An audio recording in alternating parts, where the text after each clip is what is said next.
He's Donald Trump's worst nightmare. Michael Avenatti. Joining us once again is Michael Avenatti. Let's bring in Michael Avenatti. Michael Avenatti. Michael Avenatti. Michael Avenatti, thank you very much. He's out there saving the country. Don Meacham says he may be the savior of the republic. You are something of a folk hero now. I owe Michael Avenatti an apology. I've been saying enough already, Michael. I've seen you everywhere. What do you have left to say?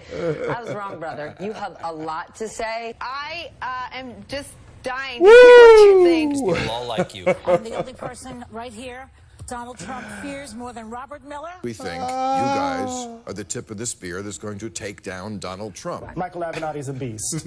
Okay, that's true. And he's a beast. He's a beast. He's a beast. I hand it to Michael Avenatti. He's a beast. Here, that being a lawyer is minimal compared to what he's doing. No one has talked tougher directly to Donald Trump on TV than Michael Avenatti. And Donald Trump is afraid to mention his name. That's fascinating. Donald Trump is terrified of Michael Avenatti. He gives Trump a run for his money more than anybody else, Michael Avenatti. An existential threat to the Trump presidency. The Democrats could learn something for you. You are messing with Trump a lot more than they are. He has no... Oh, I can't take it anymore. And Donald Trump's very fragile mind. Michael Avenatti is laying down the law. Yes!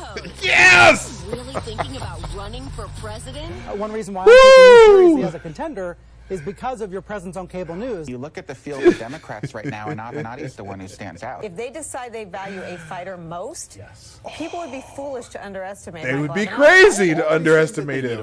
Look, I mean, we're going to continue to use the media. I think we've used it with great success. Oh, yes, yes, yes. Play the intro. Ladies and gentlemen, coming to you live from the Lucky Dog studio in a hidden location somewhere in the upper Midwest of the United States of America, it's a brother making his own way but with all the wrong opinions. Welcome to the Morning Night Live with your host, yours truly, Dawg Knight.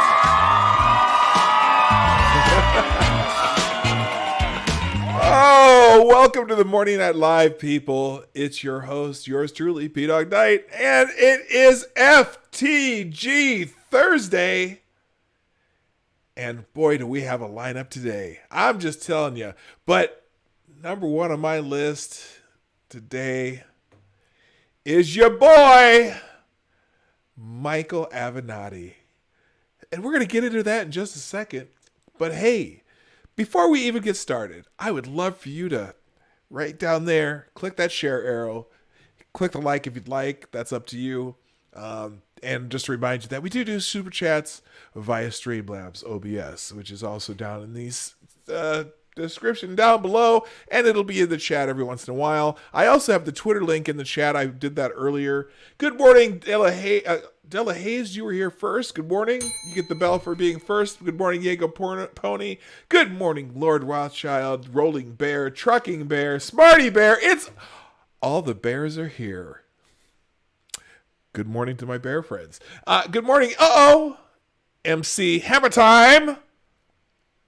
And who else? I think that's and Sarah, my dear Sarah, and Chicago Mike. Good morning. You guys are all here early. Good to see you. Welcome again to the Morning Night Live. And it is, like I said, it's FTG Thursday, and I just played a little montage of the man of the hour. Yes, Mr. Michael Avenatti. He had his fame, but unfortunately, Mr. Avenatti's in more trouble. So, he already had one indictment for, what do they call, extortion of Nike with Mark Garagos. They're indicted for that. And he's also indicted for some things in Los Angeles where he had some shady business deals. And now he has also been indicted for impersonating a client and stealing $300,000 in advances for her book. Former CNN and MSNBC permanent guest Michael Avenatti faces a new indictment for impersonating a client and stealing $300,000 in advances for her book. The indictment doesn't name the victim, but people are speculating that her name rhymes with Stormy Daniels. So let's see. The newest federal indictment against Avenatti doesn't mention the name of the alleged victim. It looks like he was charged for illegally impersonating Stormy Daniels and then stealing nearly $300,000 in book advance payments owed to her. Now, this is Ace, so this is not an official news place. He says, I don't know whether to laugh or to laugh. Let's see. Some cops have a bit of slang. The two-way hero. The two-way hero is a criminal who murders another criminal, making him a hero once over. But then the criminal is so sloppy in his murder, he gives the police a slam-dunk case to put him away for decades, thus taking another criminal off the streets, making him a hero a second time. Michael Avenatti is a two-way hero. We'll see if he eventually turns into a three-way or four-way hero. Well, you know, he is the creepy porn lawyer, so 3 ways, 4 ways, 2 ways, lots of ways can happen. More on his case, though. Let's use this. That's him. There are specific things. So this is from Law and Crime by Dan Abrams. The article by Jerry Lamb. Prosecutors have filed new charges against embattled former lawyer Michael. Former lawyer. Former lawyer. Has he been disbarred? I don't think so. I think he's still a lawyer. Anyway, former lawyer Michael Avenatti Wednesday. The charges stem from Avenatti's alleged misappropriation of funds that were supposed to be paid to Stormy Daniels during his time representing the adult film actress in her legal battles with President Donald Trump. The case that got thrown out, by the way, and she ended up having to pay him almost $300,000 in legal fees. Yeah, I don't think she was happy about that. But anyway, let's see. And also, he represented Michael Cohen too. That's interesting. The charges were filed in the Southern District of New York, where Avenatti already stands accused of extortion in a case involving the athletic brand Nike. Avenatti asserted his innocence just prior to Wednesday's indictment, tweeting, "No monies related to Daniels were ever misappropriated or mishandled. She received millions of dollars worth of legal services, and we spent huge sums in expenses. She directly paid only $100 for all that she received. I look forward to a jury hearing of the evidence." And you know what? Innocent until proven guilty, I guess, right? But you know what? I still would have to say to Michael Avenatti, or about Michael Avenatti, FTG, my main man. Lord Rothschild. Now as I was reading through the chat, Lord Rothschild, interesting. Trump's, let's see, Avenatti or Illuminati. That's funny. Trump's time is coming shortly. Both crooks. That's interesting. I'm still trying to figure out, and there are plenty of people who think that Trump might go down too. I don't know, man. I don't know. I got a feeling when, if you followed the impetus of this whole charge against him, I think it's going to go by the wayside as they figure out that, Trump was being set up. More comes out every day. You start reading these behind the scenes, the testimony behind closed doors that you're starting to you're starting to get drips from those, and the Strzok and Page testimony, and the infighting between Comey and everybody, Comey and Brennan, Comey and Loretta Lynch, Comey and McCabe. Comey seems to be the common denominator that this makes the whole thing smell. I got a feeling that, although here's what's going to happen. All of those guys are going to some of those people are going to start getting prosecuted. And the Democrats are going to have a field day with it, because the Democrats are going to say, see, he's sent the law after his enemies. But there's plenty of evidence. It's going to be a grand jury. It's going to be, there's going to be a lot of stuff coming up. But anyway, let's get back to FTG. By the way, can I get an FTG for Michael Avenatti, please? Whole bunch of stories here. Now, some interesting things also. Let's see. The media knew he was a raging head case, but booked him anyway. The Five just mentioned this, but Instapundit had a post earlier. As Tim Carney of the Washington Examiner tweets, turns out a lot of our media knew what kind of a guy Avenatti was before they told the rest of us. They put up with it because they liked what he was selling. Where is there? There was an article on that. Oh, apparently, I didn't save it. So okay. Anyway, we'll go. I got a couple more articles on Avenatti because. Let's see. Financial records will come out. Trump is a brand like Nike. Yeah, they're gonna fine tooth comb everything he does, especially the state of New York. I mean, the state of New York is passing laws in their legislature specifically so they can target Trump more. So yeah, you know what? If you search long enough, I'm pretty sure you can find something on anybody. It seems though that. He's tried to do, at least I don't know. It seems like it's amazing that throughout the Mueller investigation, you've got the full power of the Justice Department. You got Andrew Weissman, who handpicked all the other investigators. All of the other investigators were Democrats, not just Democrats, but many of them Democrats with their pocketbooks. They were donating to Hillary Clinton, Democrat National Committee, Democratic causes.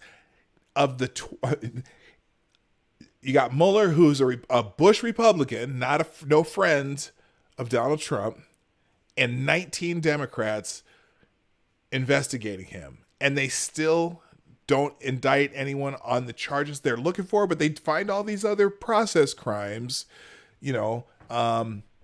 or stuff like Manafort. None of his crimes are related to the campaign. Okay. Michael Cohen, the all the charges except for the so-called campaign finance charge, which he probably could have pled not guilty to because clearly Trump has paid off people before, or had non-disclosure agreements with other people other than Stormy Daniels.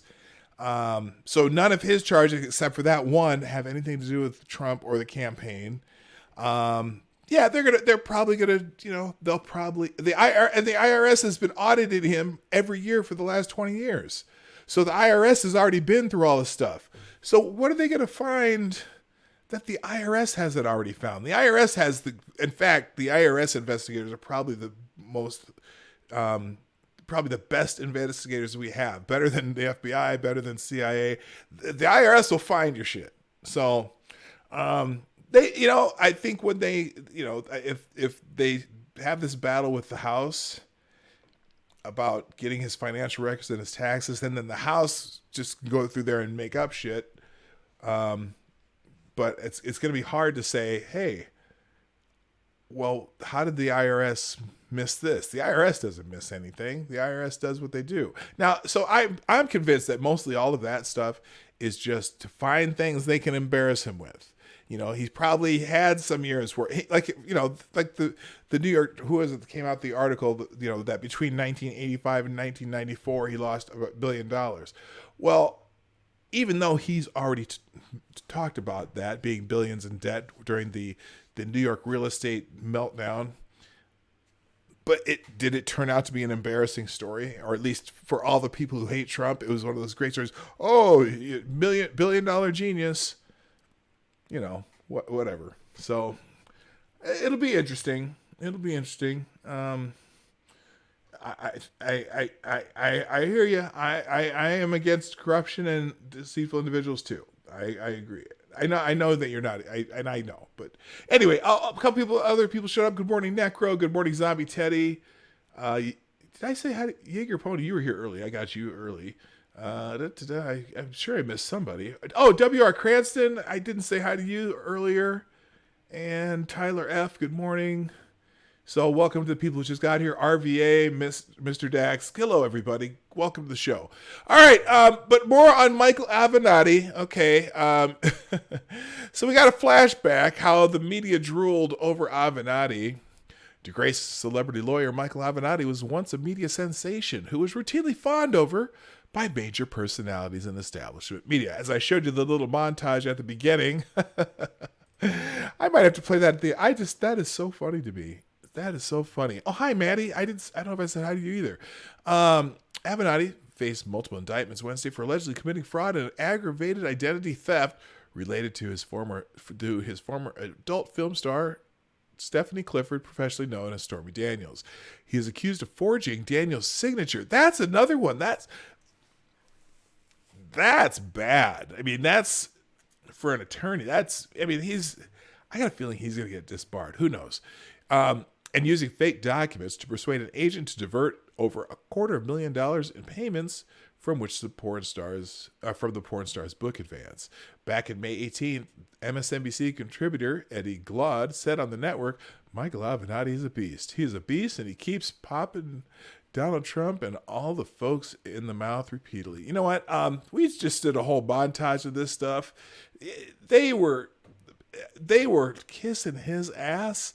He came out of nowhere. He was such a huge sensation. And the little montage I showed pretty much gave you how everyone was just, loving Michael Avenatti at the time. And, I saw his tweets yesterday about, she'd only paid $100 for his services, blah, blah, blah. There's a figure out there that all the airtime he had, he got about $175 million worth of earned media attention, or what do they call it? Earned airtime? I don't know what they call it. Kind of like they talk about how Donald Trump got all that media time when he was running for president. Well, Michael Avenatti, when they rounded it up, they said it's worth about $175 million. The other thing, too, here's an interesting thing. So I'm looking at, somebody pulled up the,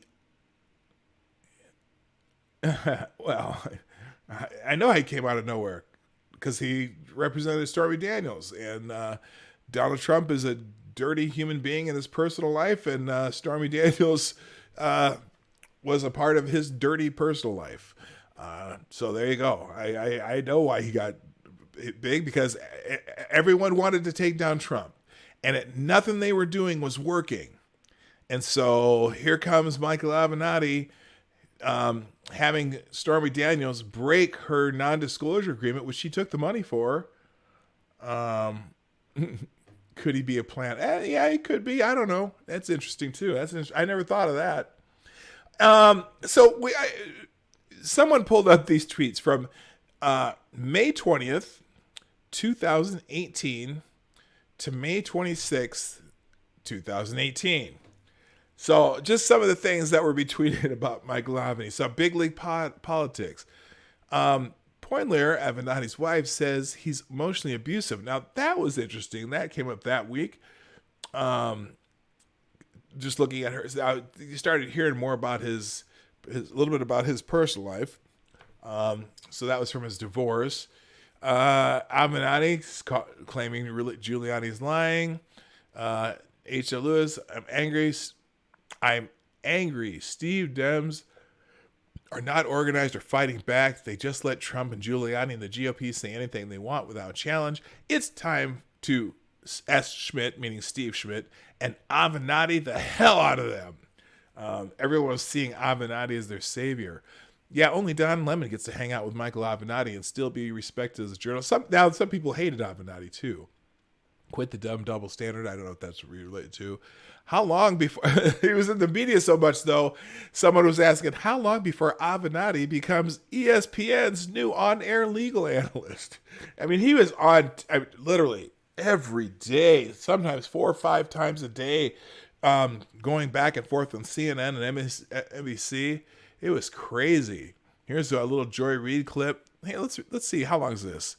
Let's listen to this 32-second Joy Reid clip. It's fantastic. Joy, here's what I'm going to say, okay?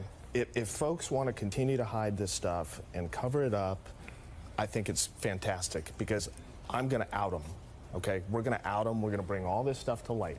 So if you're out there and you have stuff relating to your relationships with Michael Cohen that you're concerned are going to come out, you should be concerned because they are going to come out. So you better come clean with the American people. You better try to get out in front of this, period. And that's a stern warning this Saturday morning. Wow. Okay, so, and then Michael Cohen ended up in jail.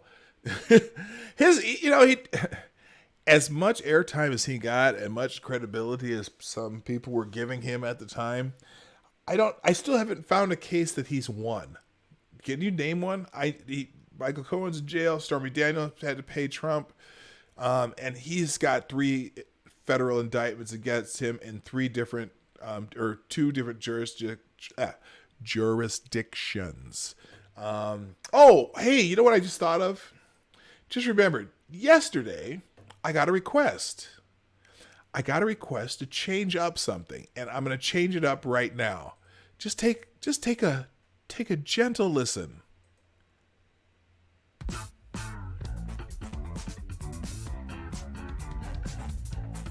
Oh, no, that's interesting. Not quite the funk, but a little more.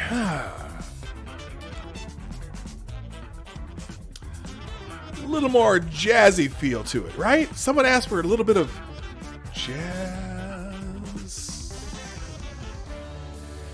It's a form of jazz. This is more. Oh, you know what?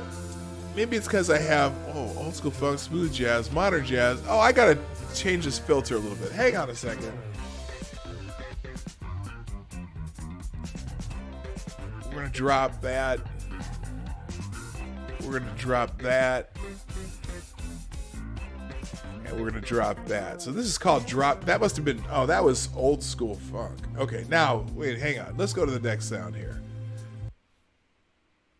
Let's try this.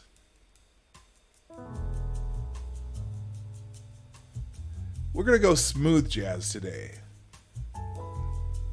So this is going to be, it's going to be kind of mellow. Kind of goes with my cup of reparations coffee, which I forgot to mention. I do have my coffee with me today. Everyone, if you got a cup, pick it up. Let's all take a sip together. We got the smooth sounds going today. I'm gonna start changing this up. We're gonna change the music around. I'm not gonna go with funk every day, although for sure on Fridays maybe we'll have funky Fridays. We'll do funk on Fridays, but I'm gonna mix it up. Let's just try some different stuff. Okay. All right. Back to what I was talking about here. The Twitter 1 year ago, Twitter was just a buzz with this dude, Michael Avenatti. Man, he was everywhere on radio shows. This lady says, Foolishness Fridays with my favorite lawyer, hands down. And he's amazing. Michael Avenatti. I'm the house on the Karen Hunter show. Have an awesome weekend, guys. He was on that show. Unlike Michael. Okay. There was a mix. There was a love him and there was a lot of hate him. We got unlike Michael Avenatti, Trump has actually settled his transgressions. Well, I don't know about all that. So anyway, Michael Avenatti. Yeah, how about him? What's this? Okay, so that's the Michael Avenatti. One more, since he's my featured FTG of the day. Can I get one more FTG for Michael Avenatti? All right. This is kind of mellow. I can even turn this up in my ear and hear myself. All right. No, there's not gonna be any Kenny G or Coltrane. All of my music for the internet comes from Epidemic Sound, and so it's a service that I use where I can make sure that I don't get at least music copyrighted. So there you go. So we got now. Michael Avenatti is not the only FTG of today, though. There was an interesting this here is fascinating. So this guy is doing a graduation speech at NYU. Now, I would think, personally, I get frustrated when I go to graduations because I don't necessarily like it when graduation speakers decide to get political. And this dude, he went there. Let's put it that way. So listen to this little clip from this guy. What's his name? Let's see. He started. Let's see. This one now has openly anti-Israel graduation speeches to applause. The only the latest in a year of horrible hate. This guy starts teaching journalism next month. Let's listen to this guy. And I am so proud of NYU's chapters of Students for Justice in Palestine and Jewish Voices for Peace, and of GSOC, and of the NYU student government, and of my colleagues in the Department of Social and Cultural A little glitch there. Hang on. Analysis for supporting the boycott, divestment, and sanctions movement against the apartheid state government in Israel. Because this is what we are called to do. This is our NYU legacy, that we are connected in radical love. And we have a duty and a privilege in this position to protect not the most popular amongst us, but the most vulnerable amongst us on every campus where we serve, in every community where we live, in every place that we work. This is our duty. So, no, Dr. Thrasher. No. We must stand together to vanquish racism and Islamophobia and anti-Semitism and injustice and attacks on women and attacks on abortion rights in Tel Aviv and Shanghai and Abu Dhabi, New York City, Atlanta, Washington, Los Angeles, San Francisco, and everywhere in the world. Am I right? Yeah, I just want you to teach my son how to do the computer science stuff that he went there for. Well, actually, by the way, my son is graduating Saturday. I'm excited. That's, you know what? I don't think that's, you can have, maybe not your graduation speech. I'm pretty sure there's a few people that go to NYU that might just disagree with your politics on this. Whether you are supportive of this idea or not, No. The graduation speech is not the place to spend on your politics. This is not this is not just your day. This is everybody who's in that audience's day. If I were someone who was on the other side of those issues, I'd probably walk out on your sorry ass. But then again, I'm not going to let you ruin my day, so maybe I won't. But damn. No, your activism, if that's not the place for your activism. So whatever, whatever.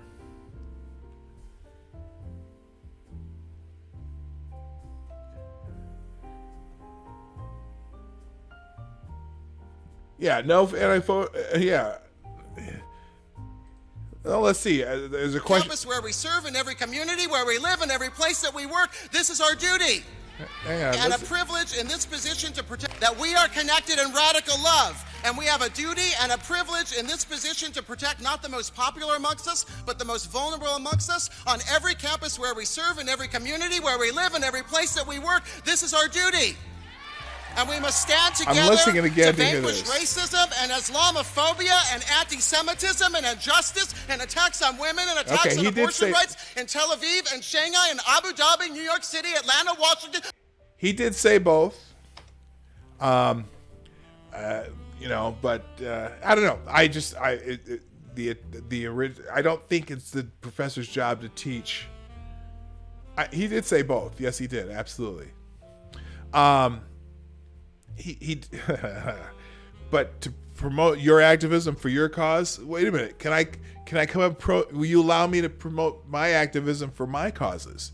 What if my causes do not mesh with your causes? What if are there people there? Does anyone at NYU support Israel? Does anyone at NYU support maybe being pro-life? They might be.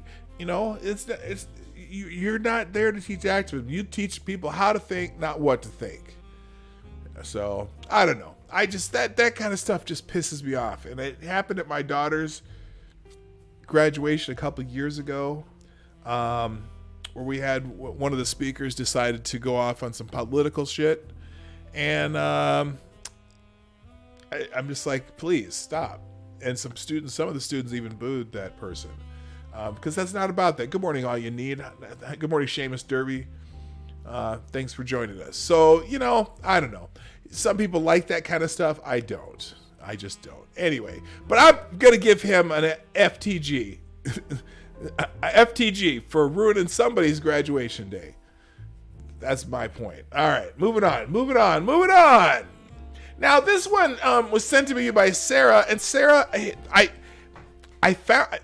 I was confused because you sent this to me for FTG Thursday. By the way, if you want to send me FTG stuff, here, let me pop out of here for a second.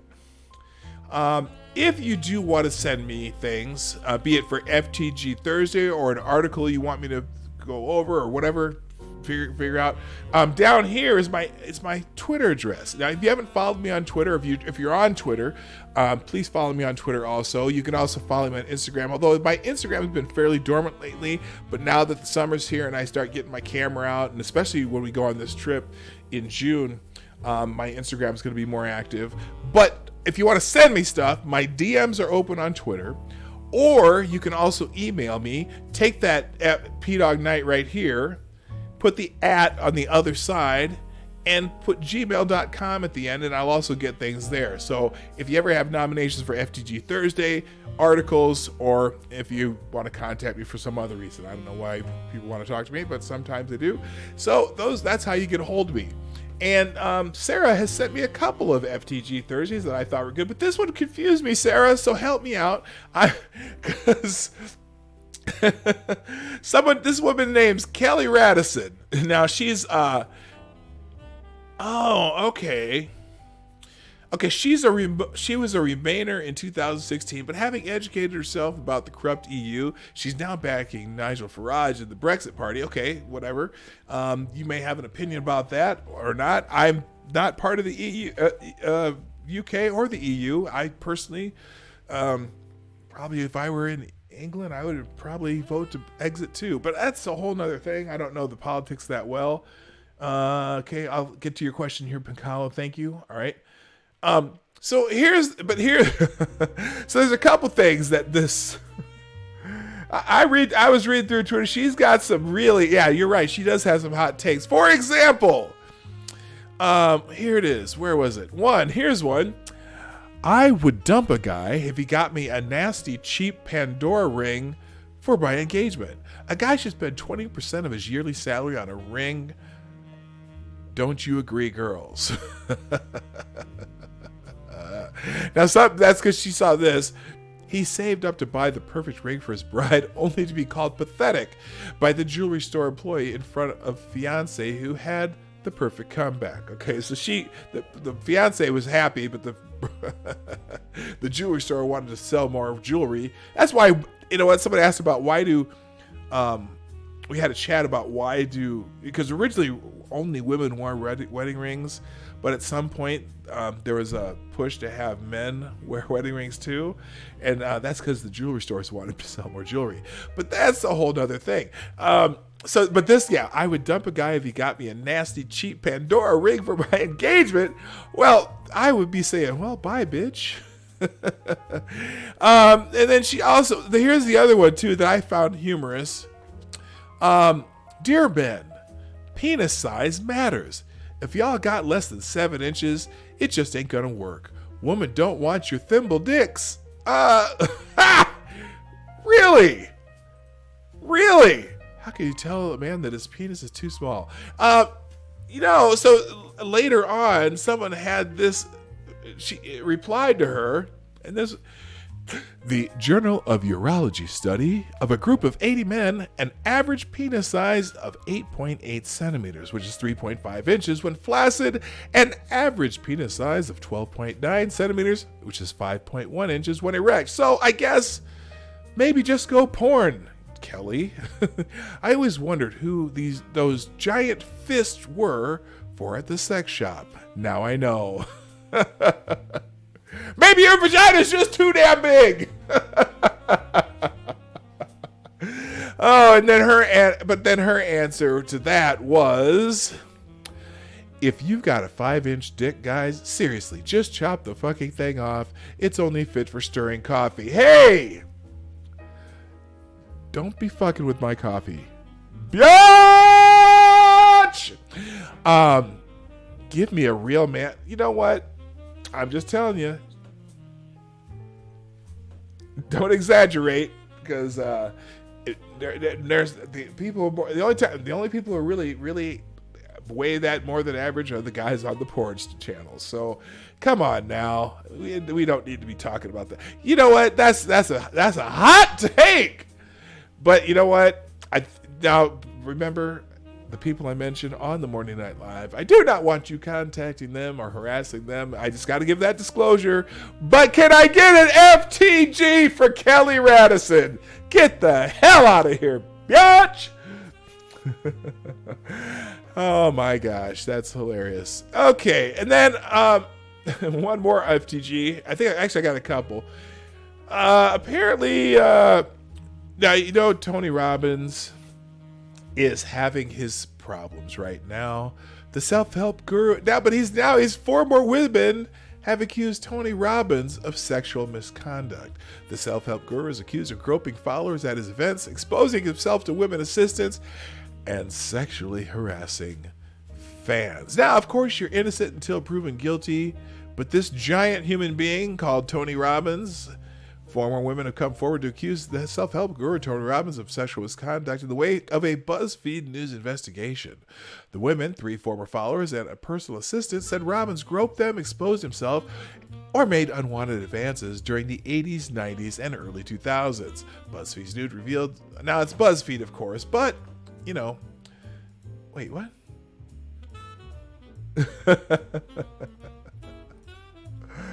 Oh, I gotta go back to, Piccolo, you had a question. I gotta make sure I remember that. I haven't forgotten you, Piccolo. I'm coming back to it.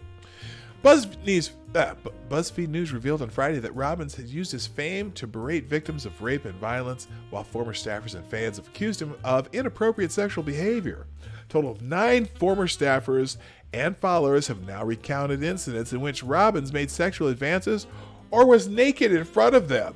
And 8 of them said they were upset by his actions. Why was he doing naked in front of them? Like, where were they that he was naked in front of them? In exclusive interviews, Kimberly Stokes, who worked as a live-in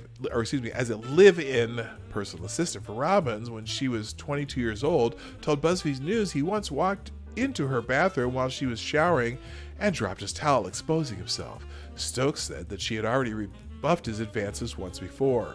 Sophia Koikis, what the heck? Koikis? Okay, said that Robbins pulled her hand onto his crotch to feel his penis and groped her breast at a Hawaii seminar. Another woman, Mary Lutz, said that Robbins sexually harassed her at an event she attended in Ohio, telling her he was driving him crazy, kissing her, hugging her, and touching her breast. A 4th woman, Lucy Galvez, God, I feel like I'm reading Penthouse Forum here.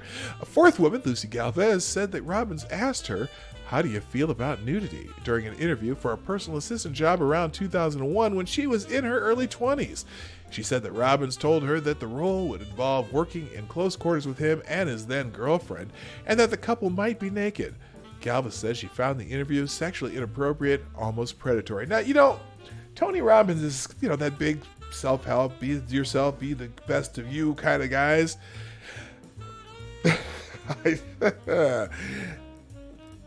You know what? He was super, super popular in the 80s and 90s, and, you know, sometimes guys with big egos don't know their boundaries. But anyway, again, allegedly, Robbins dismissed the latest allegations in a YouTube video posted shortly after the story was published, in which he accused BuzzFeed News of flat-out lying. But he added that he was a better human being than I was in my 20s and 30s, and apologized for any offense his actions at the time had caused. And that sentence right there gets him an FTG, because he just admitted what he did. Apologize for any offense his action. He just apologized for any offense his actions at the time have caused. I never claimed to be perfect, and if there's anything I've ever said or ever done that offended anybody or hurt anyone's feelings, or if they felt anything of that nature, I just didn't support you. I apologize, he said. It was certainly not my intention. Okay, there you go. That's fascinating. That's fascinating. FTG for Tony Robbins. Sorry. All right, let's get back to Picalo had a question back here. I just noticed. Let's see. I have a question for you. P-Dog. I never got to hear what was your reaction to the one guy paying off his entire kids' classes. Oh, with student loans. Okay, I'll come back to that. Here, I'll go ahead and give you my reaction. My reaction. So the dude. Okay, so what? I think it's Morehouse College.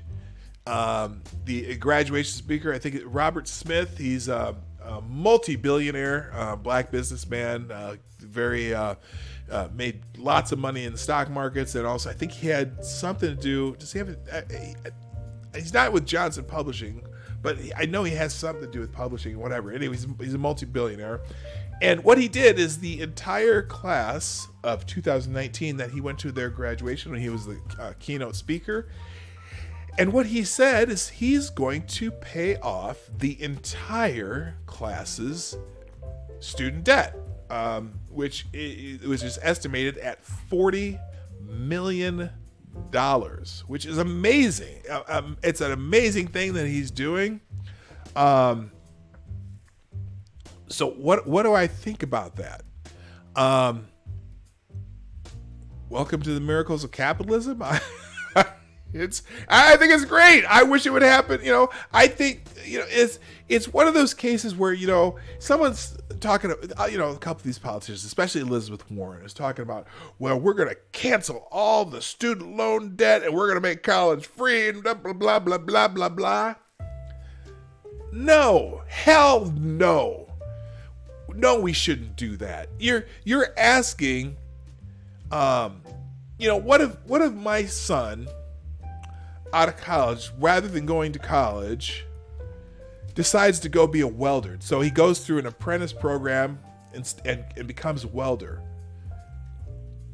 Okay, why should I, as a parent of a welder, or if a guy who becomes a restaurant manager, you don't go to school to become a restaurant manager. You work through the restaurants and you get promoted and promoted. Why should we pay for some other kid's college? Why should the government pay for that? Let private business do that, or let this entrepreneur, Robert Smith. He does a great thing for these kids at Morehouse College. He put his money where his mouth is.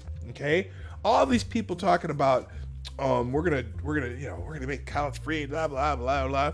Well, first of all, that's not even gonna, it's not gonna make Morehouse College free anyway. Morehouse is a private college. They're talking about making public universities free. First of all, why would you trash? Look, is there a value in public schools? First of all, not everyone should go to college anyway. That's the other thing.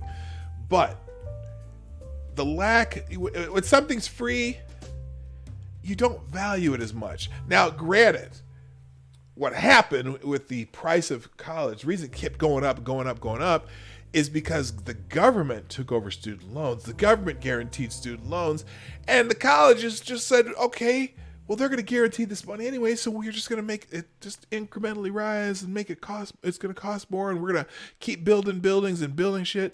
And even at my son goes to a private university, but they have they have all these amenities and because they know they can get the federal money. And so, I think it's great that guy put his money where his mouth is. I'm sure there's plenty of other people that can do that in various places, as far as having the government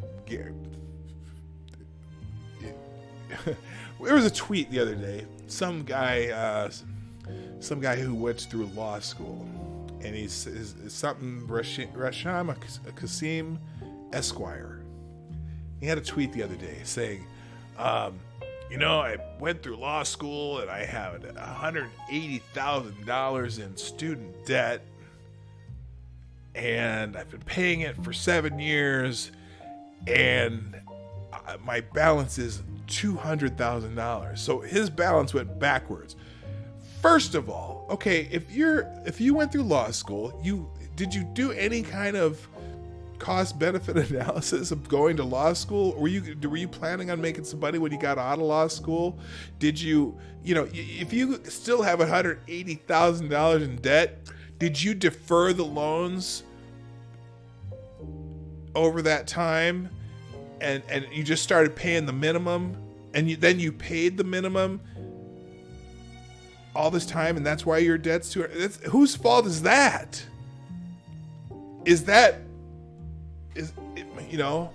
My brother-in-law sands drywall for a living, never went to college, or at least didn't, but he makes a lot of money doing that. He has his own company that all he does is sand drywall, all the new construction and stuff like that.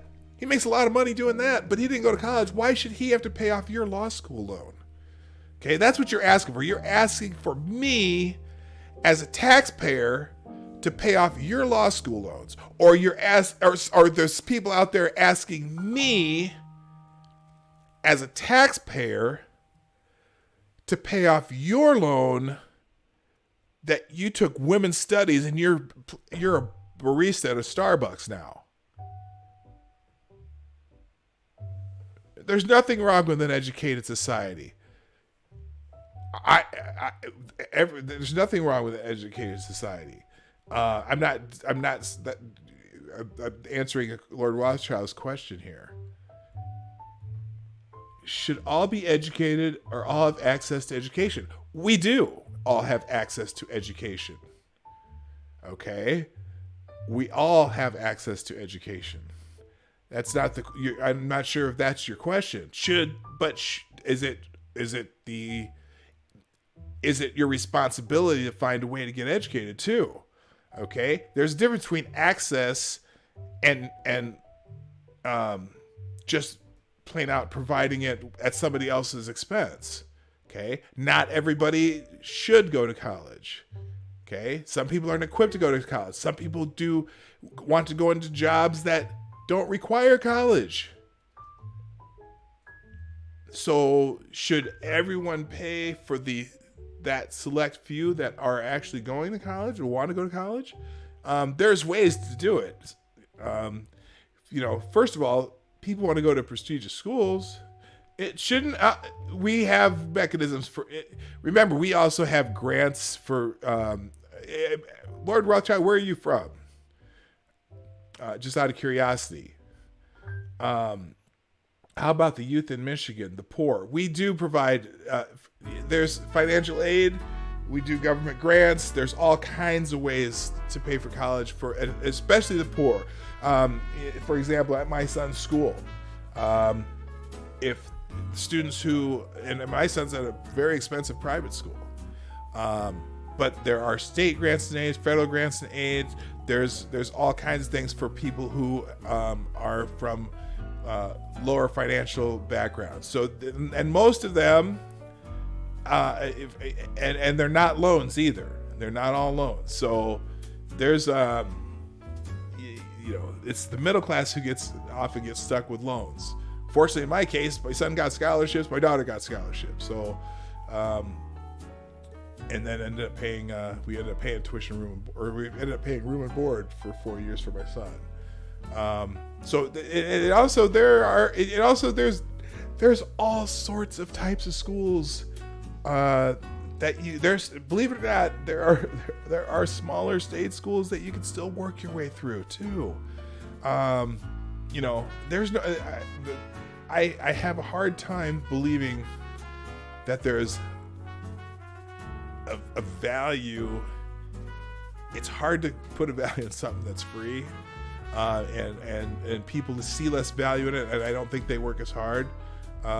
do all individuals need employment? That's a good question. I'm not sure how that fits here, but failed systems and institutions.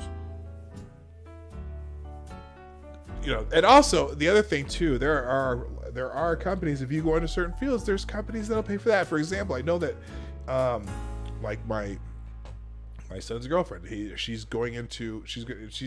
graduated this year too, and she's getting her master's degree, but there's businesses in the field that'll pay for her schooling. So it's not there's a lot of need-based aid, and there's also aid for people who, maybe, now, for example, in our case, we did not qualify for a lot of need-based aid. We are fortunate that for the scholarships, my son took out some student loans, and we paid a lot out of our pocket. But that was our choices and our responsibility, and I have no problem with that. Okay, it's again, the purpose of higher education beyond the high school, and I'm one of those people there should be more choices in primary and secondary education too. I think there should be more available charter schools. I think you should have more options. I think more options help more people. But so anyway, do we get an FTG for Tony Robbins? I went completely off the rail here. There's all kinds of ways to get education. And I think your education for what you want to do in life is a responsibility, not a right. That's just kind of how I think. So, all right, let's move on real quick. Let's see. Do I want to do that one? No, I don't want to do that one, and we don't want to do that one. I had a bunch. Oh shoot! And I closed the damn window. All right, so we won't do that. Hey, it's time for Twitter trends anyway. But before we do, I'm going to do one more little shill time. Remember, the Morning Night Live is brought to you by you, the viewers of the Morning Night Live. We're so glad that you're here. Many of you are on a daily basis, and hopefully the more the merrier as we slowly grow. Remember, right down there is the share button and the like button. If you haven't done that already, share this with the people you love, because hopefully I'm entertaining enough that you come here often enough. I must be okay. And then also, if you are so inclined or want to do super chats, we do that through Streamlabs, and that also becomes a donation to the show, which is really a donation to me, but it's great incentive to keep me doing this, but I love doing it anyway, so it's hard to get me to shut my mouth sometimes. All right, now let's see here. Real quick, let's go ahead and get into Twitter trends, because I haven't done that yet. So let me find the little clicky and a little clicky there, and there we go. And we're gonna put this on the screen. Boom. Oh, wait a minute. Oh, you know what I didn't do? Let me check this real quick. Just want to make sure. I got a couple people to thank here. Thank you so much, Sarah and Trucky Bear, for retweeting the morning announcement for the Morning Night Live. Also, Trucky Bear did a double duty for me. That's awesome. And thank you, Necro, also for putting my Morning Night Live show on Twitter. I really appreciate that. So, all right, let's get into Twitter trends real quick, and we'll do it. We're gonna do it like yesterday. I kind of enjoyed doing it.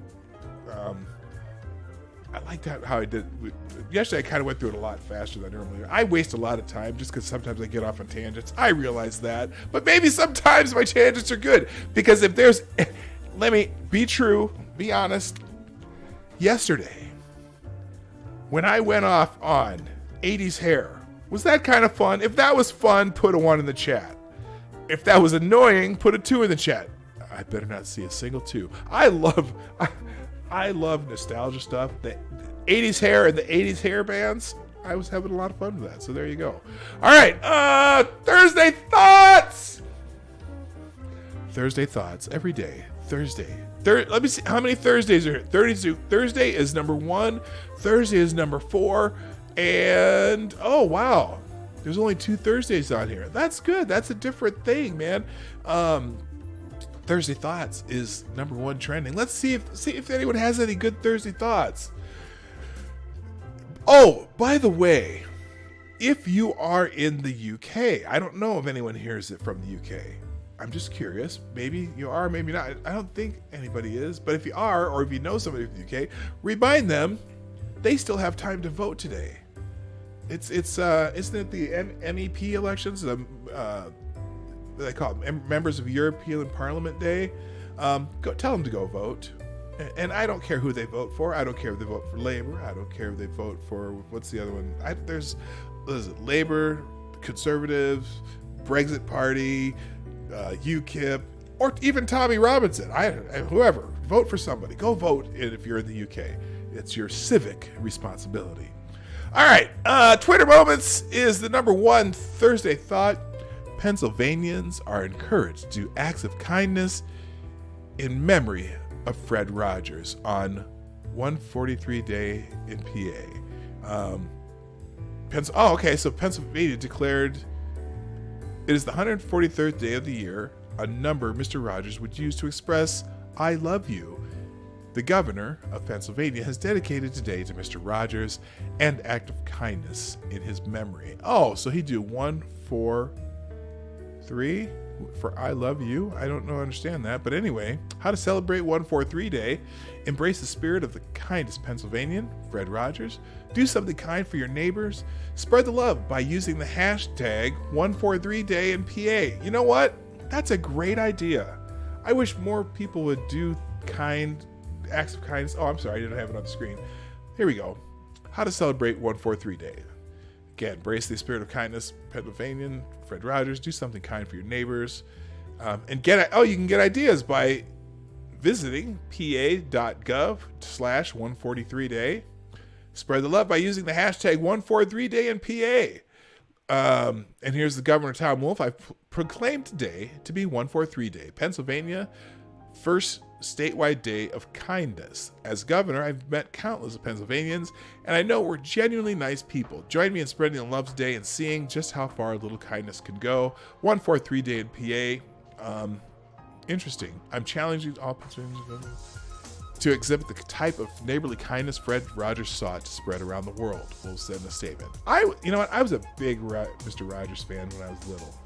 In fact, it was funny so my parents were teachers, and my parents heard about this show that was going to debut. It wasn't long after I was adopted, actually. And the show that was going to debut on PBS, and it was like at 6:30 or 6 in the morning our time. And that show was called Sesame Street. And my mom reminded me last time I was home that, yeah, didn't you remember we watched the very first Sesame Street that came on TV. I'm like, Jesus, I'm old. But yeah, the first Sesame Street came on in 1969. But Mr. Rogers was, I think it was right after Sesame Street or something like that. But anyway, so that's kind of cool. But so anyway, do something kind for someone today. Imagine what our real neighborhoods would be like if each of us offered, as a matter of course, just one kind word to another person. Yeah, that's so true. It's so true. So, I liked him, but some of the puppets creep me out. Oh yeah, oh man, yeah, the puppets were very. Let's just say they were very primitive as far as puppets go. But yeah, so Mr. Rogers was a good show. Let's see. Okay, moving on. Let's see. Number 2, Trump must resign. Hey, that's all right. That's been trending for a couple days. Apparently with Secretary of State Tillerson. Okay. Yeah, Trump. Oh, man. I don't understand. I swear to God, they need to take the dude's Twitter away. This is where it bothers me about Trump. U.S. President responded to reports saying Rex Tillerson called him out prepared for a meeting with Putin by calling the former Secretary of State dumb as a rock. Well, you know what? You were the one who... Donald Trump, sir, with all due respect, you chose Rex Tillerson, and now you're calling him as dumb as a rock. Just, oh, come on, dude. But the Trump must resign thing, that's been going for weeks. Who is the swamp? President Gridlock.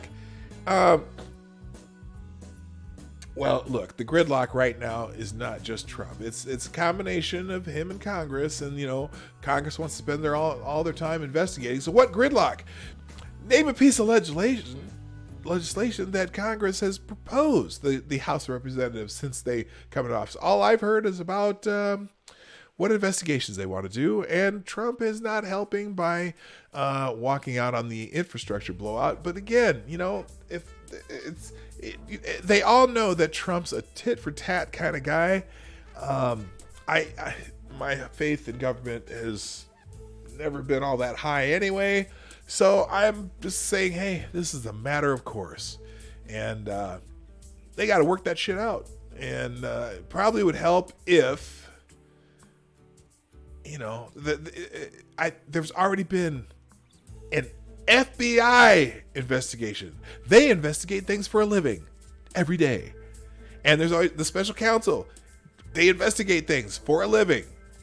What good is Congress going to do investigating again? Maybe they should investigate how the investigators investigated, because that's oversight. Once you have the investigation that's done, the oversight is about the investigation, not necessarily about the person who is being investigated. But you know what? They're going to play games. Here's my whole thing about this whole thing. I don't care if they pass another law for the next 2 years, 10 years, whatever. The less they do, the less it screws around with my life. So, hey, gridlock all you want, people. I don't shit. Anyway, so the Trump must resign is trending. Let's see. Let's just read a couple. Now, so this one says President Gridlock, and after the infrastructure blow up, Trump owns Washington Gridlock. Okay, that's NBC News. Not a fan of the president. Now here's a fan of the president. Terrence K. Williams, who is recovering nicely from a car accident. I don't know if you're familiar with Terrence Williams. He's a comedian kind of guy, funny little dude. Has all those little videos where he's eating chicken all the time. Trump must resign is trending this morning. He must resign for what? For not colluding with Russia? For creating 4 million jobs? Because African American and Hispanic unemployment rate is at an all-time low? Because of his historic criminal justice reform? Somebody explain. And then they list the Trump accomplishments there. I'm not going to go through them. Here, I'll put this one in the chat. If you want to go through, if you want to read that, I will gladly. There, you can read his tweet there. He has a list of accomplishments by the president, or things that are happening in the world that, if you attribute them to him or not, that's fine. Scott Dworkin, who is not a fan of the president, can you do me a favor? Can you retweet this? It's a video I found Trump saying he, 1, plans to build Trump Tower in Moscow, 2, is looking for deals not just in Moscow, 3, says he met with a group of Russians in Moscow, talked about making deals. When did he say this? When he was trying to put together a deal for a Trump Tower in Moscow, and the deal fell through? What, Mr. Dworkin? That is public knowledge. Who gives a shit? So the business deal didn't go through. They didn't. So yeah, he planned to build a Trump Tower in Moscow, and he was looking for deals in Moscow, and he did. If you're gonna, hey, guess here's a clue. If you're going to build something in Moscow, you probably have to meet with a group of Russians in Moscow about making a deal to build some shit in Moscow. No shit, Holmes. My God. Trump must resign. Yeah. Nobody's denying this. Paul Joseph Watson, fan of Donald Trump. Wow, Trump must resign is trending for about the 15th time since 2017. This is guaranteed to ensure his departure. Yes, Twitter hashtags are really great for activism and are very effective when you're trying to get someone to do whatever you want them to do. Good for them. So let's see. Scott Dworkin again. Scott Dworkin again. Scott Dworkin again. Scott Dworkin does not like President Trump. I think we already knew that, though. So anyway, let's see.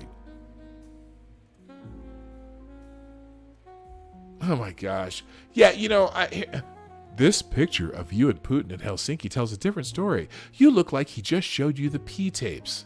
There are no P tapes, just FYI. That was one of the things made up in the Steele dossier. Remember? Oh, you jackasses. You look humiliated, like a man beaten within an inch of his life by Putin's brain. Pro tip, when you fail to plan, you plan to fail. You know what? So a picture looks like he's reading a speech while Putin is looking. What the? You can't take a photograph and really assume anything from it. That's a fraction of a second in time. God, these people are just. Yeah, Scott Dworkin again. Scott Dworkin again. Scott Dworkin again. All right, moving on. Trump must resign. He must resign. All right, number 3. Terminator: Dark Fate. Oh yeah, there's a new Terminator coming out. Did y'all hear about this? Now I don't watched Mackenzie Davis in action as a half cyborg in the first Terminator: Dark Fate trailer. So Sarah Connor is back, and apparently there's a female Terminator now, I guess. Watch Mackenzie Davis in action as half cyborg. Okay, there's a trailer out. I'm not gonna. Should I play the trailer? Do you want to see the trailer, or do you want to do that yourself? Yeah, Sarah, damn Skippy, you're so true. Someone needs to tell Trump he doesn't have to tweet every thought that comes to his mind. Yeah, I so agree with that. Okay, so there's a new Terminator. Oh, this guy looks like. What? Oh, so she's half Terminator and he's a Terminator, and okay, or it's somebody else playing Sarah Connor. I don't know. Yeah, I suppose Linda. Is her name Linda Hamilton? Is that her name? She might be a little too old. Or is that her? Wait a minute. I don't know. That doesn't look like her. Okay. Anyway, we're not gonna watch it. It looked meh. Okay. Yeah, I'm not excited about it either. I think the Terminator series is played out. It's hard to think of a new story that you can come up with that makes it fresh. I mean, we already know why the Terminators come, blah, blah, blah. And then whatever. Okay, moving on. Thursday motivation, we'll skip that. 5SOS trending with easier 5SOS. Okay, this has got to be. Okay, this is some K-pop band. Oh no, new single. What is 5SOS? Anybody know? Sarah Connor is the same actress. Oh, it is. Okay, it's the same. Okay. Australian group. 5 Seconds of Summer released a new song. I've never heard of them, so I don't give a shit. I'm moving on. I don't need. Did anyone heard of 5 Seconds? Who in my chat has heard of 5 Seconds of Summer? Not me. Oh, Jefferson City, Missouri is trending because they had some major tornadoes go through the city yesterday. A large tornado caused multiple injuries and structural collapses in Missouri's capital, Jefferson City, late Wednesday. So there were some buildings. This says catastrophic tornado. Any tornado that goes through a city is pretty much going to be catastrophic. It doesn't sound like anyone was killed, though. It was just 40. There's reports of people trapped under rubble. Breaking extensive damage in Jefferson City after large tornado, according to the Highway Patrol. Reports of injuries. That to me, the fact that there's only reports of injuries is pretty damn good to me. I mean, like I said, I remember the tornadoes when it came through Omaha when I was a kid. Went through, there's about, I think, 9 people died. There were like 11 touchdowns throughout the city. It was crazy. Just in, Missouri Task Force 1 and FEMA being dispatched to Jefferson City and prepared to respond to multiple scenes after catastrophic damage. We have crews on the way. Now, I'm pretty sure, let's see, here's some look at storm damage. That's just rubble in the street. Some buildings that were torn apart. But thankfully, it sounds like there weren't any fatalities. At least you would think that they would have said it in some of these major reports. Lots of people's structural damage at a apartment complex there. So anyway, so hopefully, hopefully the people in Jefferson City get the help they need to rebuild. So there you go. All right, moving on. Stephanie Koch. Stephen Koch. Trending with Paul Manafort. Who is Stephen Koch? Breaking. NBC News. Bank CEO Stephen Koch has been indicted by a federal grand jury and charged in connection with a plan to exchange $16 million in loans to Paul Manafort for his help getting Koch a Trump administration position. Well, doesn't seem like that turned out. What a feel-good story. Yeah. Which is the feel-good story? So bank's CEO charged with corruptly soliciting a presidential administration position in exchange for approving $16 million in loans. Guess what? Guess who never became a part of the Trump administration? So clearly that's between him and Manafort, it sounds like to me. Here, let's read the Bloomberg article. A Chicago banker who loaned millions of dollars to Trump campaign chairman Paul Manafort was charged by prosecutors with bribery for seeking a post in the Trump administration in return for $16 million in loans. Stephen Koch was appointed to a post as economic advisor. Oh, he actually was appointed. Now, is this because Manafort recommended him? Let's see. Was appointed to a post as economic advisor to Donald Trump's campaign to his campaign, not to the administration.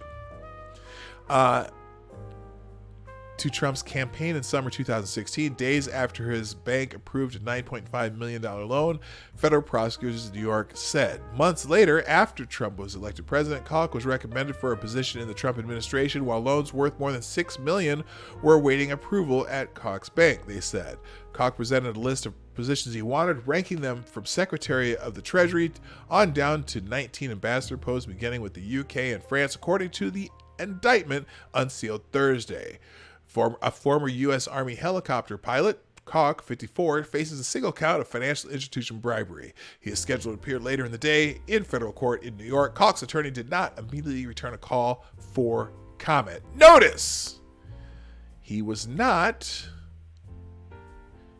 get any of the positions in the administration, it looks like. He was a campaign advisor.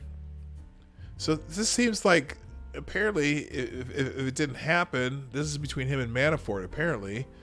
The indictment also shows prosecutors have examined actions of Trump's transition team. About 3 weeks after Trump's elections, Manafort sent Koch a request for a job to a senior transition official who forwarded to 3 other transition representatives with a recommendation to consider Koch, according to the indictment. Prosecutors say that Koch abused his positions as head of his bank and holding company to provide loans to Manafort, who Koch understood needed the loans to avoid foreclosures on multiple properties owned by him and his family.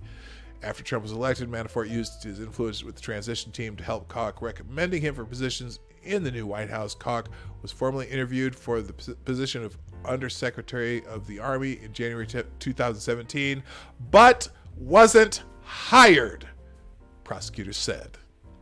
Koch proceeded with the loans despite significant red flags regarding the borrower's ability to repay the loans, such as a history of defaulting on prior loans. According to the U.S., the Manafort loans became the single largest lending relationship at the bank. So he did not get any position. Apparently, Manafort thought he had more influence than he thought. So there you go. Real quick, I'm going to check something here because Let's go do this. Click. Sorry, I'm doing some just some handiwork here, and oh wow. Okay, good. Thank you for that. We will use that. In fact, I'm going to finish with some feel-good stories, a few of them. So that's a good one. I'll add that one into the mix. Thank you, Sarah. Via DMs. I appreciate that. Let's get back to, let's see. I'm only going to do a couple more Twitter trends because I have a couple feel-good stories that I want to end with that'll probably be better than anything trending on Twitter. Although, let's see. Michael Alexander, who is that? Michelle. Michelle Alexander always has the right words, the right perspective, and the intelligence to make sense of things that are hard to make sense of. Please read today's column. She wrote a column of, oh my goodness. This is not a feel-good story. My rapist apologized. I still needed abortion. I'll put, you know what? Here's what I'm going to do. This one, that's a New York Times story. Doggone, I can't read it online. Michelle Alexander's written an absolutely extraordinary New York Times piece about her rape, abortion, and politics of apology, and the deep meaning of choice. I am in awe of her unending courage and moral leadership. Unfortunately, I can't read New York Times articles on here. So, but she is trending, and it's I whatever you think about abortions, I do think it's important to read people's stories, and granted, a story is an anecdote, but it's always interesting to hear different people's perspectives, even if you have strong feelings about a subject. It's one of those subjects I don't like to talk about on here because I'm not going to make anybody happy with my personal opinions on this. I'm one of those. I abhor abortion.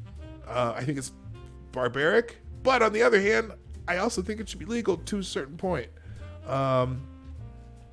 Prior to certain developmental processes in a person's body. But I also can't tell. It's hard for me to tell somebody what to do with what's going with their body. I'm so incredibly conflicted on that subject that I'm pretty worthless. I'm one of those, and that's one of those where I'm not a centrist on a lot of things, but that one I'm just like, I don't know. I don't have the answer. I wish I had the perfect answer. I don't think, I don't know. That's why I don't talk about it, because I don't have a coherent answer on that subject. So we're going to go moving on. But anyway, Michelle Alexander is trending for the story she wrote in the New York Times. John Walker Lindh. You remember him? Remember John Walker Lindh? The American captured fighting with the Afghan Taliban has been released from U.S. prison. Remember this jackhole? Can we all take a minute to appreciate that the war in Afghanistan has been going on so long that John Walker Lindh's prison sentence is complete? I'm wondering when the hell we're going to get out of Afghanistan. They called him, his nickname was the American Taliban. He was captured in Afghanistan, riveting a country in the early days after the September 11th attacks. And he's released from prison, I think today. This is the day. So yeah, it's just so weird. Yeah, he's fighting with the Taliban against us. He has a letter. Let's see. He wrote a letter.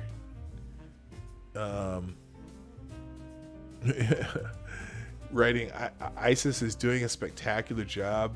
Jeez, this guy's just a terrible human being. Anyway, so he's free. That's why he's trending. You can look that one up yourself. Owen Hart. Oh, I think isn't this when Owen Hart is 20? Owen Hart died 20 years ago. Remember Owen Hart? Any wrestling fans in the chat? Owen Hart was part of the Hart Foundation. Him and Brett Michaels, that's the singer from Poison. Him and Bret Hart, the Hart Foundation. I think isn't he the one who died doing a stunt in the ring? I'm pretty sure. He was doing a stunt where he was rappelling down from the ceiling of the arena, and he fell and landed in the ring, and he passed away. So yeah, that was Owen Hart, or is he the brother? He might have been one of the Hart. Anyway, he's the guy who died. So All right. Let's see. All right. You know what? I only have a few minutes left, so I want to finish with some feel-good stories. So I'm going to skip. Let's see. Unless there's anything really coming out. Jefferson City. That's from Missouri. Let's see. Judith Kerr. Author Judith Kerr has passed away. Urlacher. What? Holy crap. Brian. Let's see. I'm going to preface this by saying, getting mad at player rankings is dumb, but any Bears top 100 list that has Brian Urlacher outside the top 10 is laughably bad. Okay, apparently someone did a list of all-time great Bears players and did not have Urlacher in the top 10. Let's see. They had him at 14. Okay, here it is right here. Yeah, Urlacher at 14. Well, who do they have in the top 13? I mean, Richard Dent, okay, that's probably right. Gale Sayers, sure. Gale Sayers would be the top 3. Sid Luckman. Dick Butkus. I mean, they've had some amazing players in the Chicago Bears. I mean, okay, so Urlacher's not in the top 10, whatever. That's kind of one of those things where you have it. Everyone has their, whatever sport it is, everyone has their greatest era that they think is the greatest. And so a lot of people who weren't even alive during that era always think that their players are better. So you have this big debate. You know, there used to be a big debate. Who was better, Michael Jordan or Kobe Bryant?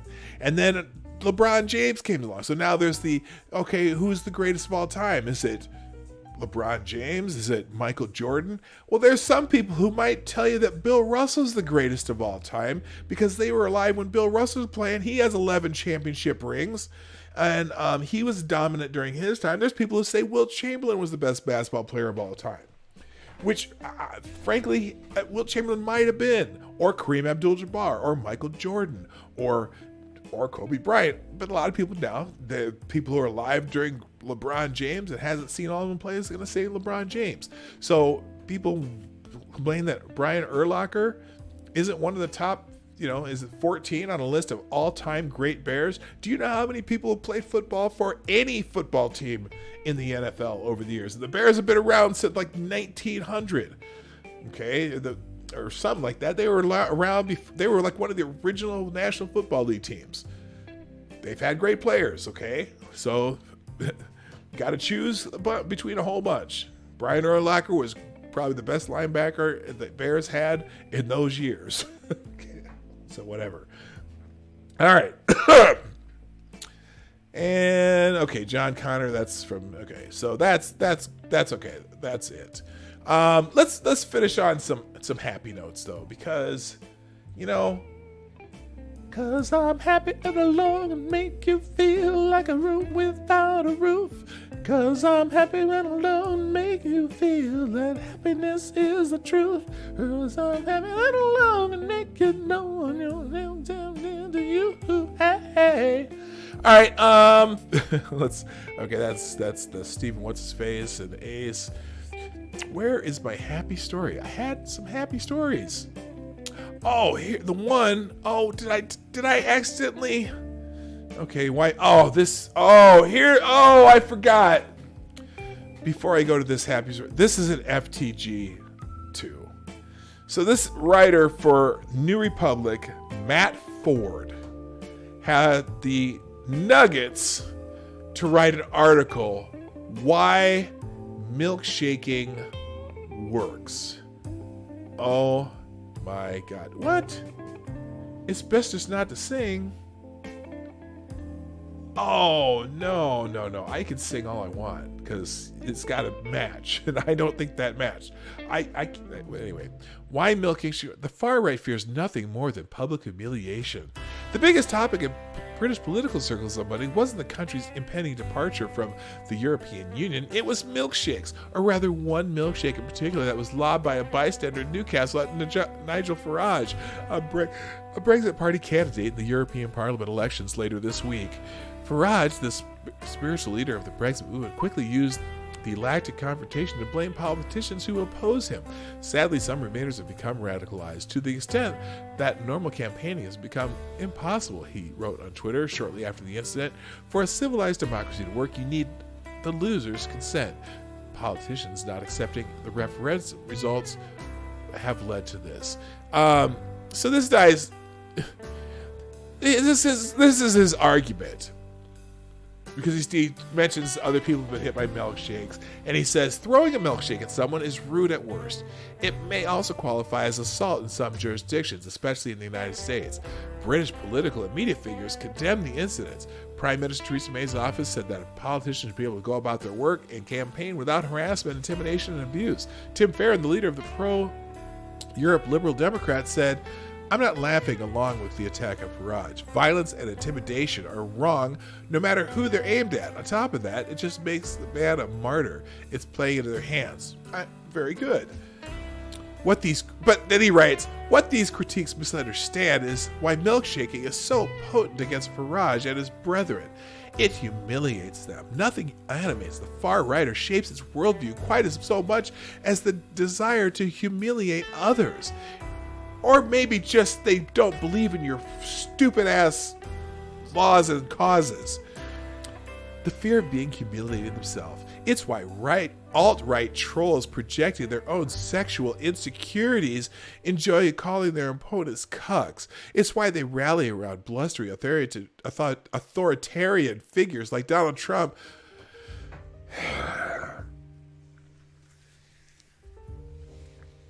Donald Trump. If Donald Trump is an authoritarian, he might be the most failed authoritarian in history. If Donald, I'm not the biggest fan of Donald Trump, but good God, people,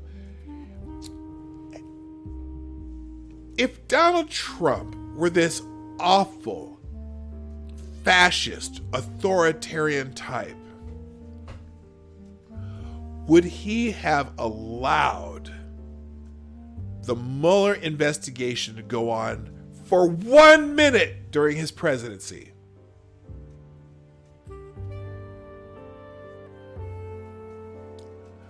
No.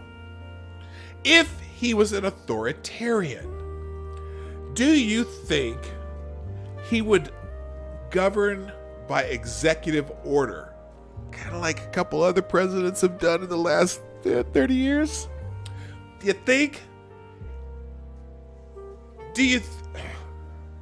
Now, he blusters on sometimes like he wish he could be an authoritarian, but clearly he understands how our government works and knows that that does not fly with the American people. Has he censored any journalists? Has he thrown anyone in jail for insulting him?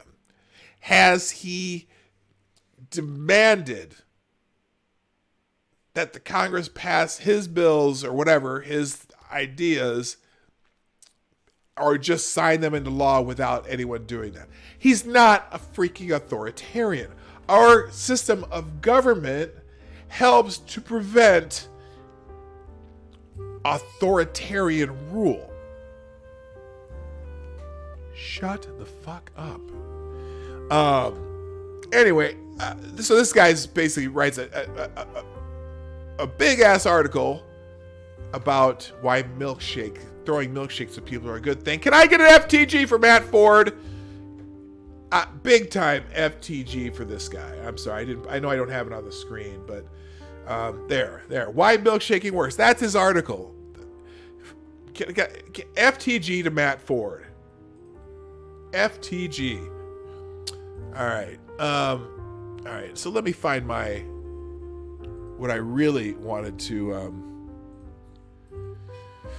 Oh, good God. Oh, I know. There was here it is. Hang on.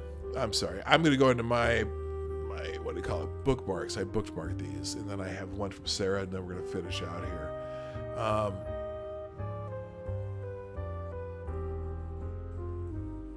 Oh no.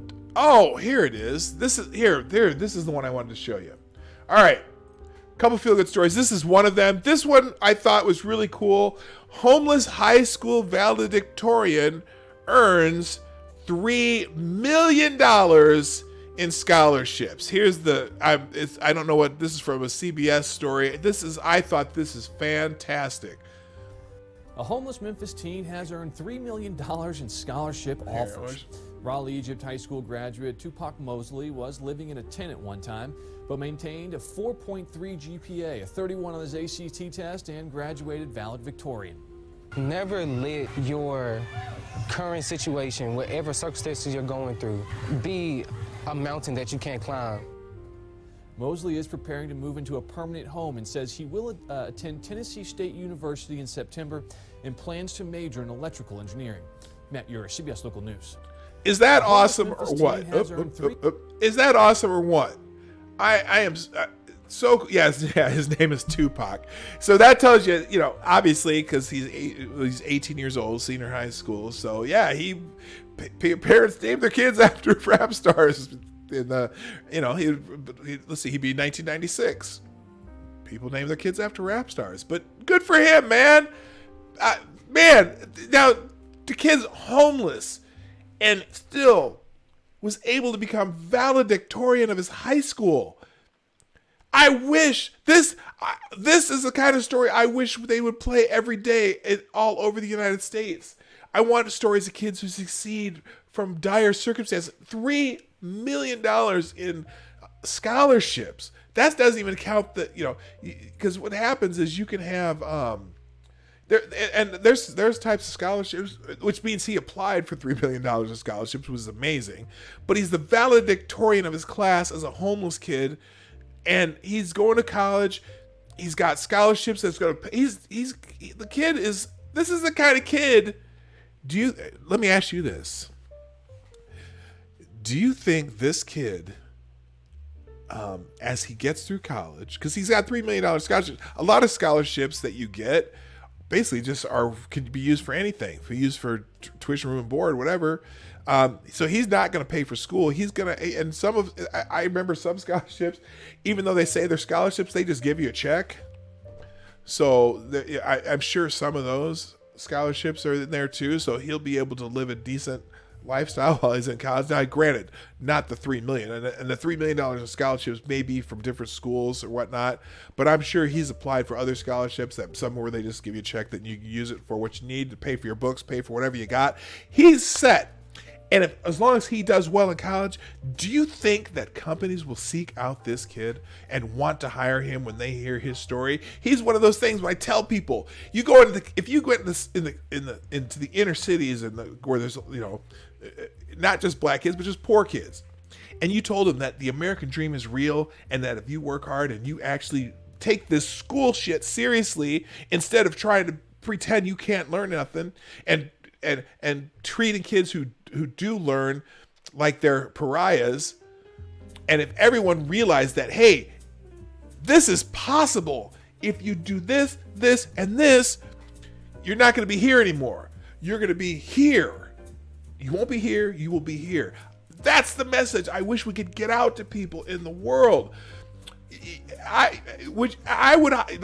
Maniac Man says I'd hire him. He's a success story, an inspiration. I want this kid to work for me when he gets out of college. Awesome story.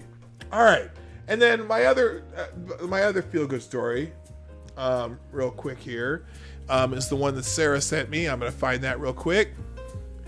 Wait, what's this here? Okay, thanks Tyler F for retweeting my stream today, and we're gonna finish with the story that Sarah sent me. I thought this is a cool story too.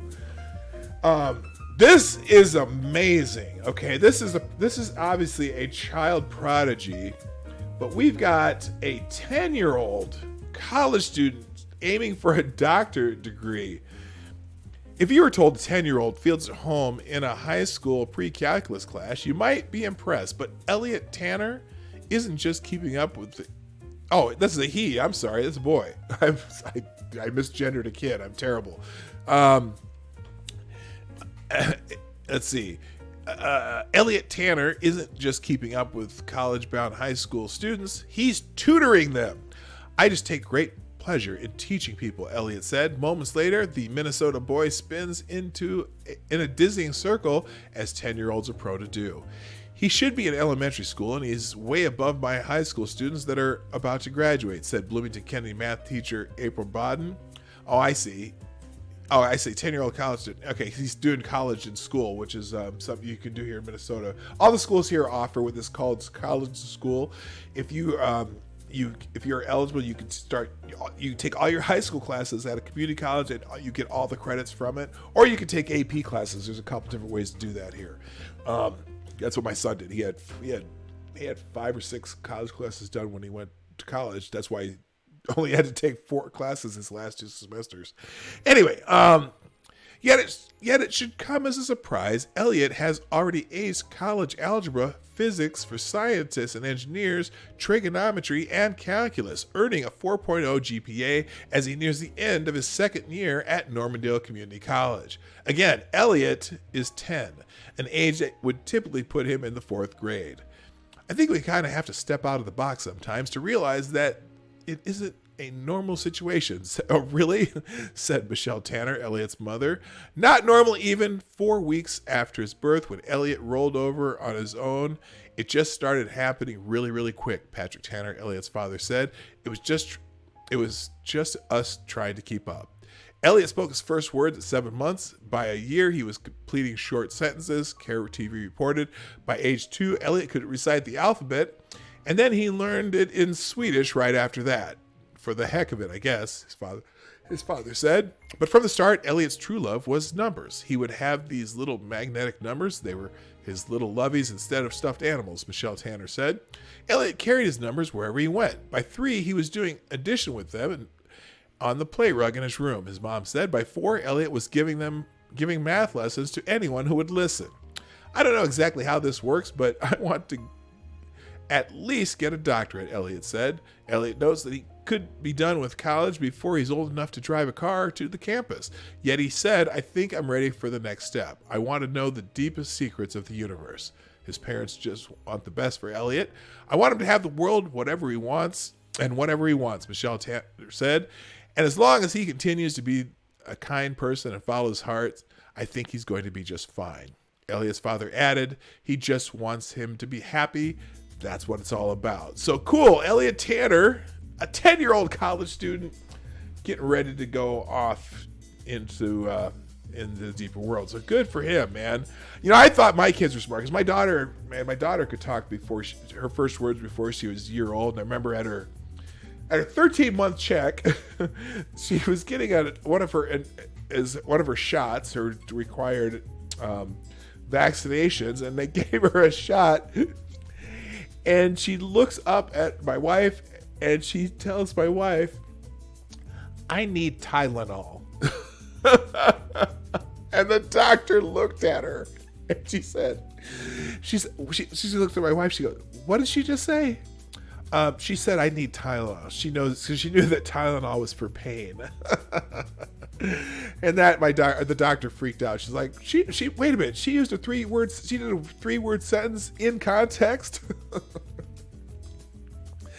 But, you know, both my kids are pretty smart, and that's why they've done well. So anyway, all right, so that's it for today. There are definitely feel-good stories out there. I want more inspirational stories too, man. This kid, the homeless kid, valedictorian, I wish those are the kind of stories that need to be spread around to some of these schools. When you say, oh gosh, man, I'm so I'm telling people they're so oppressed and whatnot. It's just not true, man. There's so many things out there for people if they just, you know, find a way to grasp the opportunities there are. So, but that's it for today, guys. You know, this is my daily thing. We do this Monday through Friday, 10 a.m. Eastern, 9 o'clock Central, and 2 p.m. GMT for people in other parts of the world. I hope you enjoyed today. Tomorrow, I may or may not have a guest. I haven't gotten the confirmation yet. That's why I haven't announced it yet. But if I don't have a guest, I'll still be here. Maybe we'll have an impromptu kind of call-in show where maybe if my guest can't make it. So we'll know tomorrow, and if you're interested, maybe I'll throw out some links if we don't have a guest. But anyway, that's it for today. Thank you so much for being here on the Morning Night Live. My name is Dawg Knight, and I am out of here. Bye-bye. Hey, this is Dawg Knight, and I want to thank you for joining me today on the Dawg Knight channel. Before you go, if you like what you saw and you're not already subscribed, please make sure that you hit the subscribe button down below, and definitely click that bell that pops up afterwards so you'll be notified when I post new videos or when we go live. I broadcast my live show, The Morning Night Live, Monday through Friday, 10 a.m. Eastern, 9 o'clock Central, and 2 p.m. GMT. A special thanks to all supporters of this channel who share our videos on social media and who make donations through our Streamlabs link in the description below. Thanks again, and until next time, I am Dawg Knight, and I'm out of here.